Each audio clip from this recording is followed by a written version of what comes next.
So, Michael, do you want to go ahead and walk through what people can use SBA loans for? Sure. This is a partial list right here, but purchase an existing business of almost any kind. Now, as Nancy was just talking about, what that means is that you're not really having to prove anything. The business will either qualify because it is already fundable, meaning that it is profitable enough, or it won't. It's nothing that you're doing to make that happen. It is purely the fact that you're buying an existing business that meets the SBA qualifications. The qualifications are very stringent. They do a ton of research.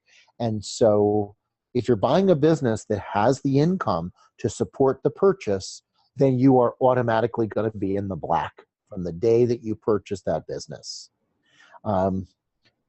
Purchase a property or the resources to expand a business. Okay, so if you own let's talk about that donut shop I mentioned earlier. They have 3 gourmet food trucks and 1 physical location, but they're using the SBA loan, even though they're using the money for 4 different purposes in one loan. They're purchasing a second location. That's a very expensive thing to build out. They're not buying the building, but they're doing a very expensive upfit. They're looking at spending $450,000 on opening this donut shop location. And that's just on the inside of a building that they don't own. Right, and if they wanted to, they could also purchase. You just told me about the furniture company that's up north, and they were renting for $17,000 a month or something ridiculous, renting where they worked, and the renting. No, they were renting for $27,000 a month. Right, and which included their workshop or production facilities, and then their big showroom. And you separate, yes, and they had to drive back and forth every day, all day. They were driving back and forth, right? And you between the 2 locations. And you just basically asked them, why don't you just want to go ahead and own something? Because you're paying enough to buy something. And they well, that's what they go ahead. That's what they did in the end, is that they took their 2 locations that they were renting. One is showroom, one is warehouse. They consolidated them into a single building that faced a road, so the front of the building could be showroom and the back of the building could be warehouse. So they consolidated. Their real estate is worth twice as much. They were about to save a huge amount of money, and they actually kind of overbought the building. So they went and bought a much bigger space than they would have. But they actually own the building. They actually own the building and the land under it. They actually own the SBA is actually purchasing for these people a physical land and a building. It's not just land and a building. Land and a building, and there are 3 partners in that transaction. Mm-hmm. And we're talking about almost $2 million worth of the sign in front of the building, the upfit, the shelving, the what do you call those? The forklifts, everything that's going inside that building, other than the actual bathtubs and showers, and those are the kind of things that they sell, is being done by the SBA. And we did it in 2 loans. We've already closed the building for about $2.2 million. The tenant, or the future tenant themselves, the owner of the building now, they are still deciding how much they want to spend. So in other words, we did a 2 close. The first was for the building. The second one, which will be somewhere between $1 and $2 million, will be for how that building is going to be outfitted, improved, outfitted, literally the shelving and the lighting and the big pylon sign in front of the building, which sometimes costs over $100,000 for that big sign, is all being put into the second loan. And when I say second, they will, in other words, they literally are going to do payments. Yes. Right. But it's no different than if they had done it at one time. The problem with them is that they weren't really ready. The seller of the building had agreed to sell the building on a certain day, and he was being very tough, basically threatening that he was going to sell it to somebody else. And so the SBA stepped in and said, let's separate the loans, let's close on the building, then we'll close on the business. Cool. Well, and Even And though they already own the business, they're closing on the improvement to their yeah, business. so they're just doing two operations. It'll be two SBA loans, but it's happening one after the other. And then the other But thing, for one business, yes. right? And then you're talking about, and then you mentioned that you can actually use it to purchase a franchise as well. Yeah, franchises is terrific. It's actually, our minimum is $1 million SBA loan. Mm-hmm. The SBA will do a smaller loan, but we'll go down to, maybe $600,000 if you're doing a franchise. The reason is that if there's a $5 million cap, almost everyone who buys a franchise will eventually buy a second and a third and a fourth and a fifth. So, we're willing to go lower on a franchise. Mm-hmm. Franchises are actually very simple and straightforward with the SBA because they have, again, all the statistics in the world. Subway is a bad example, but it's the first thing that came to mind. If they've done 1,000 Subway restaurants, they know everything about what will and won't work. They can Mm-hmm. look at a Subway restaurant, the SBA, and instantly tell you if the numbers work. Mm-hmm. So it's actually not as complicated as you might think when it comes to franchise, because it's absolutely Domino's Pizza, cookie cutter, exactly the same every time. Right, and they already know all the numbers, and everybody, and the SBA has already agreed. Already knows that they make money, so it's just a very straightforward gig. So let's just take Yes, a but they also know in reverse. They instantly will tell you that franchise is not doing so well.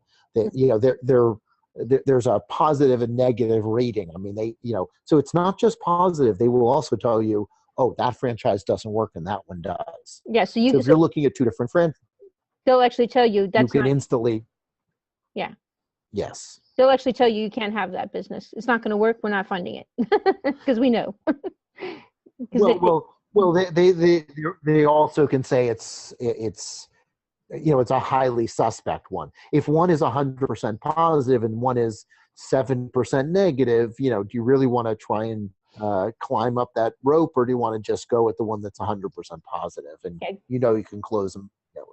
Right.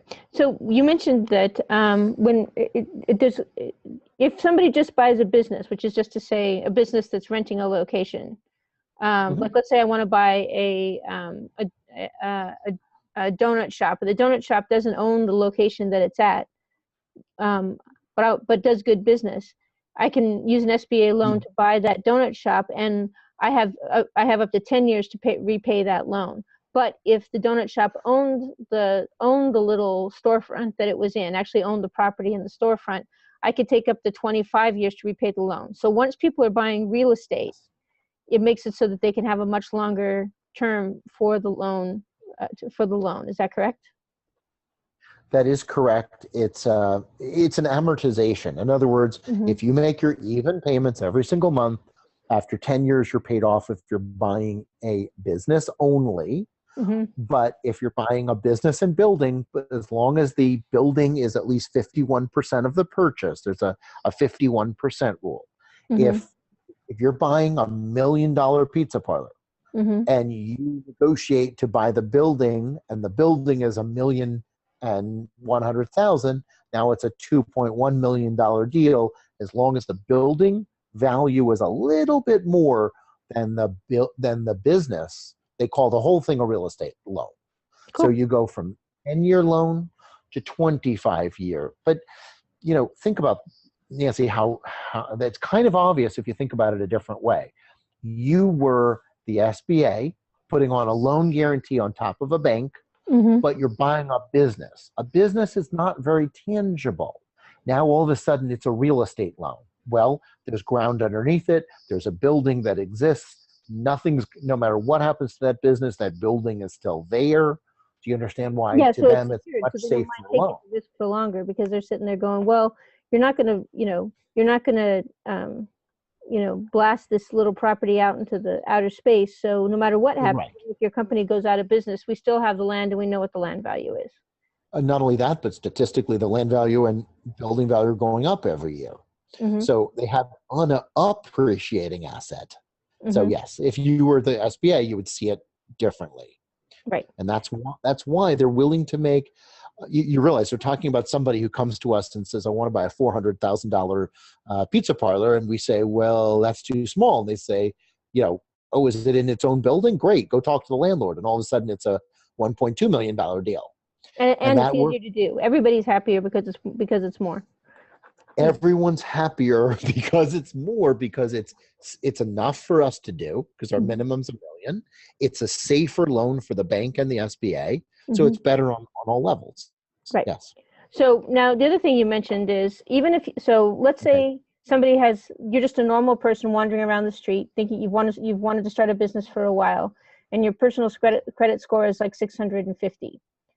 You can actually just go and look around for businesses that are in the industry that you want to buy, and you can actually just go get an SBA loan to actually buy that business. So your personal credit score, it can't be really super low unless you've got, but it's 650 is not incredible. It's not very high at all. Because what matters is what the business's value is, not your value. It's like it's not. It's the business is the thing that matters, and the business is something that generates revenue. So they're going to look at the business to see if it's generating revenue, and then the credibility for the deal is really coming in by the business you're buying, and not from the buyer. The buyer is 20% of the decision, or 15%, not the substantial part. The substantial part is, does the business make sense, and does the business warrant the SBA loan? Right. Not you. So let me go ahead and let's go ahead and go to the next slide, and let's see, because we have some examples that make it clear. And with your permission, I'll sort of read through the example. So the first example is startup business founder Fred White wants to found a business that publishes apps for businesses. He uses an SBA loan to purchase an advertising agency for $1.2 million, which has revenues of $40K from 350 active customers. $40K a month, I mean. He pays 6% interest in his SBA loan. He's going to pay 6% interest, so his payments are going to be about $13,000 a month. He replaces the business owner, who the company was earning $40K a month, and the business owner was taking home $20K a month. And Fred takes $13K of the $20K that he gets, and he uses it to pay the SBA loan, which means he's taking home now $7,000 a month. As he's like, literally, the second he buys that business, he's taking home $7K a month. And he continues running the advertising agency, and then he launches his app publishing service inside the agency's customer base. So in effect, he's taken his app company and he's moved it inside the startup that he just purchased.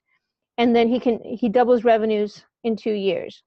So in that particular example, Fred used an SBA loan to acquire customers, cash flow, and profits, and as a launch pad for his new enterprise that will immediately be more attractive to investors, because now he's got assets, he's got cash flow, he's running in the black.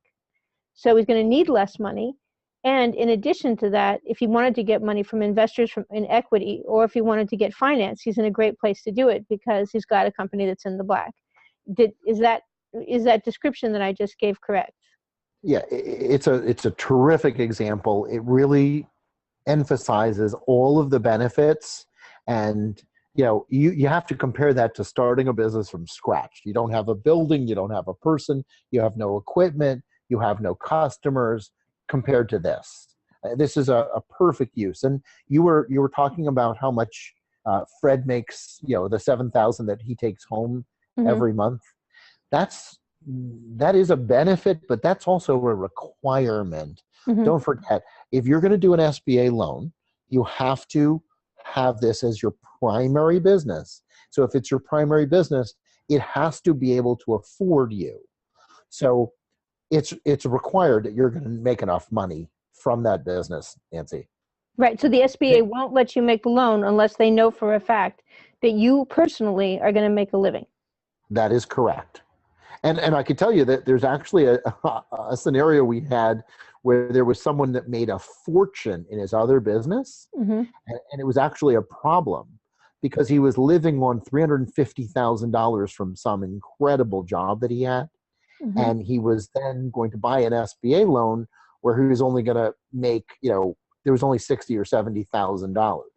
Mm-hmm. And the SBA looked at it and said, wait a second, this guy's going from a salary of $350,000 to $70,000. How can that make sense for him? And could he live on that?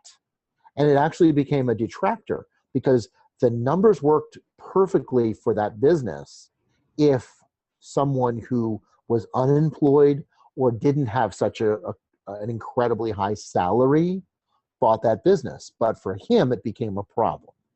Wow. That's Because you're taking a pay cut. right. So, let's go on to the next example, and then we'll talk for a minute about why people would ever sell a business. Because I think that's another thing people just don't get, is that people do sell businesses because they want to retire or whatever. So let's look at the next example. So SBA loan example number 2. Harriet Wilson has a custom furniture business which is currently earning $40K a month and generating a profit of about $8K per month. She rents this is exactly the one we just talked about, really. She rents the warehouse and showroom where a business operates for $10K a month. She uses an SBA loan of $1.2 million to purchase a nicer building that's twice as big as her current space and closer to her customers. She now pays $7.7K per month for her space, but she owns it, and she generates a profit of $10K a month, and the new location is translating into more sales. So in that particular situation, she went from being a renter to an owner of the property underneath her business. And she ended up literally making it easier for her to make more money just because she took an existing business and used an SBA to acquire an asset. Mm-hmm. And you can, when you buy it, if you are a business that could get an SBA loan, an existing business, you can move your business into a building. You could find a building across town and move your business into that building and buy that building. You don't have to buy the building your business is already sitting in. Mm-hmm. Just like the example of the kitchen and bathroom company, where they took 2 separate buildings they were renting, they left both of them and abandoned both of them to consolidate into a single new building. Perfect. And they can also build from scratch. It doesn't even have to be an existing building. It Mm-hmm. just takes a whole lot longer to build. So I'm not recommending it. Mm-hmm. And I just want to sort of return to the thing that we sort of talked about, that the businesses are for sale all of the time. You know, every one of us that's currently running a startup is in the position of, we're launching a business because we're young and we're strong, reasonably speaking, and we're aggressive and we have something that we want to do. But and our objective is to make a profitable business. But there's going to come a day when we're sick of that business, and then at that point we're going to kind of want to cash out. We're going to want to get a whole chunk of cash so we can move on to doing something different, or we're going to want to retire. So we're going to get the money out of the company, and we're going to go put it in the bank and live off of it, you know, in our golden years. So people are selling businesses all the time, so you can buy them. The SBA what the SBA does. It lets you buy those businesses. So you mentioned that, and there's a whole bunch of sites where you can find businesses listed for people that are actively trying to sell them. You can also, if you know somebody who's got a business you want to buy, you can just approach them and say, I want to buy your business. I mean, most people aren't going to get mad if you say, I want to buy your business. They're going to say, well, how much do you want to pay? And you go, well, how much do you want? And then you're having a conversation about how much it costs. Mm-hmm. But there's sites like Buy Biz Sell that list businesses by location, price, and industry. So I want you to talk for a minute. Let's say, so you do have to have like 10% down to buy a business. So if I'm buying a $1.2 million business, I'm going to have to come up with $120K. But the thing is, I'm allowed to have investors. So that's right. I can actually go to an investor and I can say, look, I'm getting an SBA loan. I'm going to buy this business, and I'm going to own this one. I'm going to buy it for $1.2 million. It's got property attached, and I want you to give me, you know, the $120K, and I'm going to give you 15% ownership of the business, which will mean a couple of things. If I go out of business, the business is actually secured by this property, so you have actually 15% ownership of that property, whatever's there. So if we have to close the business down, you have some security. And the other thing is, my business is much more likely to be strong because I'm getting the SBA loan. I'm acquiring assets and resources that are likely to make my business grow quickly because I'm getting money on good terms, and I'm starting with an established business. And I think one of the things you told me, which I had never heard before, but which is incredible, which I think is it's just something that nobody has ever mentioned to me before, is that if you have an investor, if they're giving you less, you're giving them less than 20% ownership, they're not on the hook for the loan. So if you and I go in and we're going 50-50 and we do an SBA loan, then you and I are both on the hook for paying that loan back. You can't get out from, if the business goes out of business, and we both still owe that money, because that's the way the SBA works. But if I have 85% and you have 15% ownership, then they just put me on the loan. They don't put you on the loan because you don't have 20% of the loan value. So that means that your investor can safely give you you can give him 15% ownership of the business, and he can safely give you the $120K to make the loan go through. That is correct. And you could actually have multiple investors. I think the maximum is 4 plus you, 5 in total. So you can have up to 4 separate investors. Mm-hmm. You can give each one up to 20% mm-hmm. ownership. So you can sell 10% to one, 6% to another, 15% to another. They do not have to sign now. They can sign on the loan if they wanted to, but of course they don't have to, and nobody would if mm-hmm. they didn't have to. And they could give you more than the amount that you need for the loan down payment. It's not proportional. That means that you're not dividing it. If you're giving them 15% ownership, they don't have to come up with 15% of the down payment. They could come up with 60% or 100%. Or 120%. In other words, you can say, listen, this is such a good deal that that buying 10% of my business is going to cost you $100,000, even though, and you could do that with 3 different people, so you end up with $300,000, even though your down payment is only going to be $100,000 on $1 million loan. In other words, you can actually have 3 investors you can literally start an SBA loan in the black, not just in the black, but with money in your hand from investors right away. And the business itself could be actually paying you money as well. I mean, it's just normal business, because really what it is what you're doing is you're shopping for a business, and the SBA is giving you the money to make the loan, and you're not doing anything shady. This is what people do with SBA loans. This is why so many people do SBA loans. You just have to know what the hell they're doing with them, and nobody explains it. I've seen it done actually in reverse, Nancy, mm-hmm. where somebody who really didn't have the credibility or the credit or the stick-to-itiveness, they brought an SBA loan to someone and said, this is great for you, but if you take it, I want whatever the percentage, 9%, 6% ownership. Mm-hmm. So they were given ownership, all kind of a little bit like a brokerage fee. Mm-hmm. They were given ownership. They arranged the SBA loan.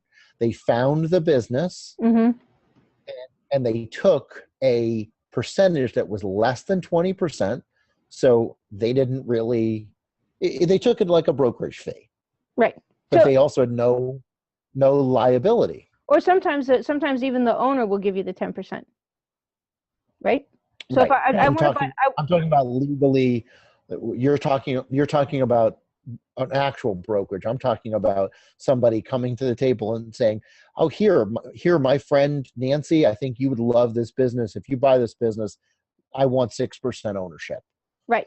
No, but I'm saying I can have an ongoing ownership without any liability. Right. So you're saying that somebody who was very entrepreneurial, like if we had somebody on the call who was very entrepreneurial and was mm-hmm. good at spotting businesses that would be good for people to buy, creating that matchmaking, they could actually use this to end up owning small percentages of lots of businesses and actually and generating revenue from making those kinds of matches.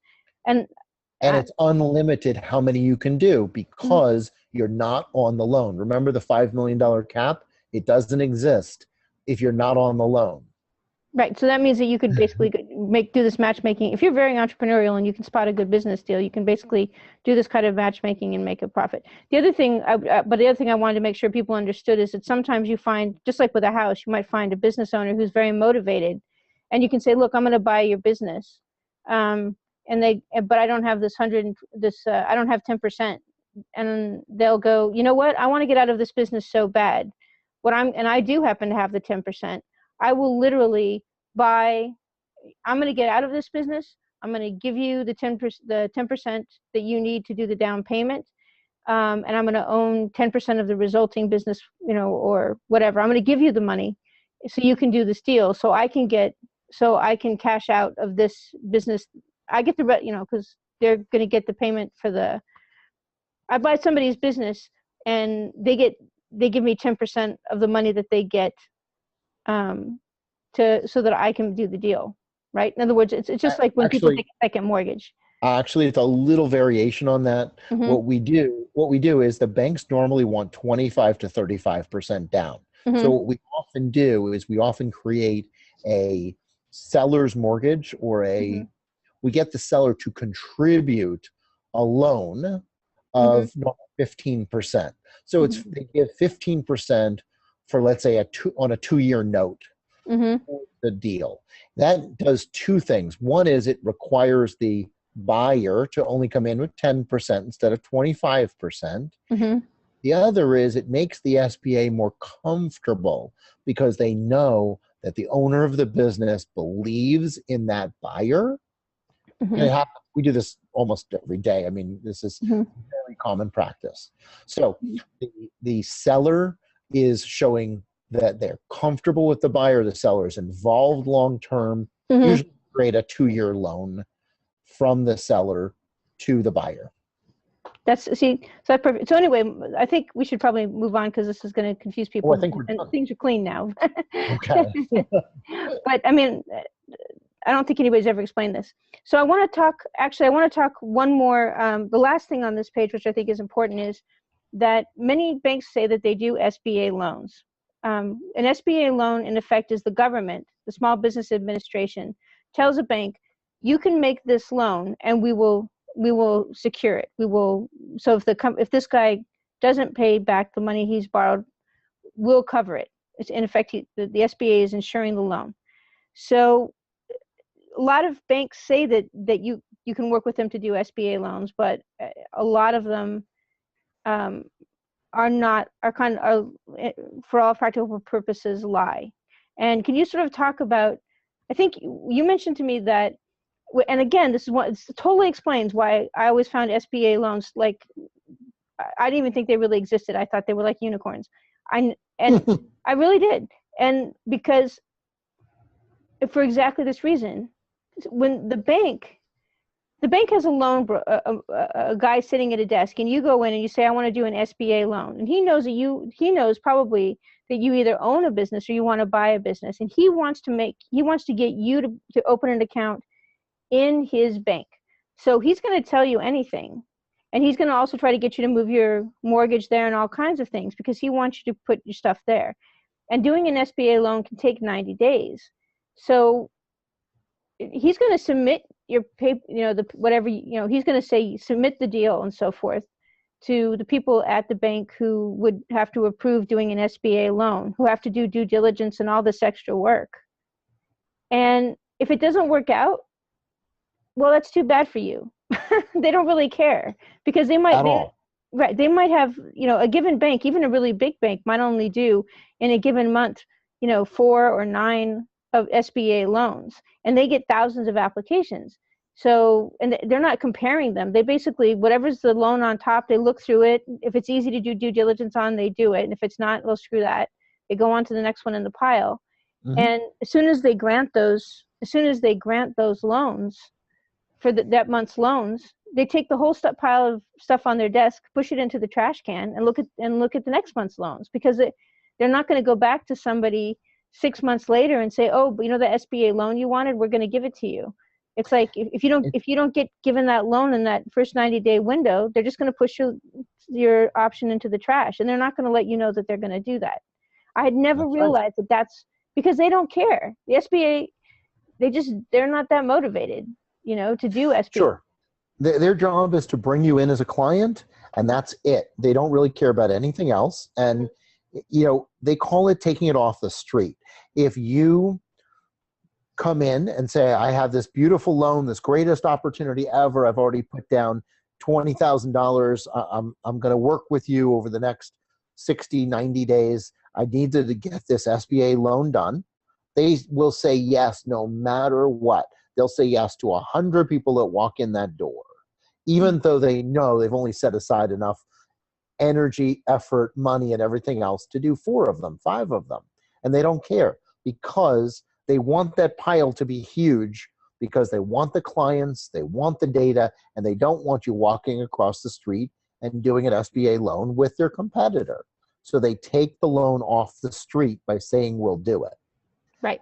And if you don't get the loan done, you lose a great opportunity. You lose your deposit. None of that matters to them at all. At all. Yeah. And that's kind of the difference between working with us and working with a bank. Right. And actually we should move on to sort of what you guys do. I mean, this isn't really a sales pitch, for your company or anything like that. I mean, I wanted to interview you, but I want to talk about why I wanted to interview, and this is specifically why. So your company does business management and consulting services, and specifically focuses on making it so people have the right finance resources from sort of day one of they open their business all the way through 5, 10, 20 years. Your objective is to sort of stay with the people that you support over a long period of time. A lot of the most of the things that you do for people, you're always available on a consulting basis. People can call you up and request time with a problem that they're facing and that they want to get your advice on how to handle. But you offer sort of a certain set of consulting services where, like helping people, like doing SBA loans for people, where they don't pay unless unless the loan closes. That's when you refer to the fact that your limit is $1 million to $5 million. What you mean is, if somebody comes to you and say, I want to buy this business, they just basically email you, I want to buy this business. And it's for $1.3 million. You'll take a look at the business, and you'll take a look at them, and you will let them know whether or not you can get them an SBA loan. And if they say, yeah, let's go forward, then you'll go ahead and get them the SBA loan. And they're not paying anything at all until the loan is completely closed. And other than any accounting or any legal work that they have to take care of. But right. yes, but in other words, you're not charging them anything in terms of the service of actually getting the SBA loan.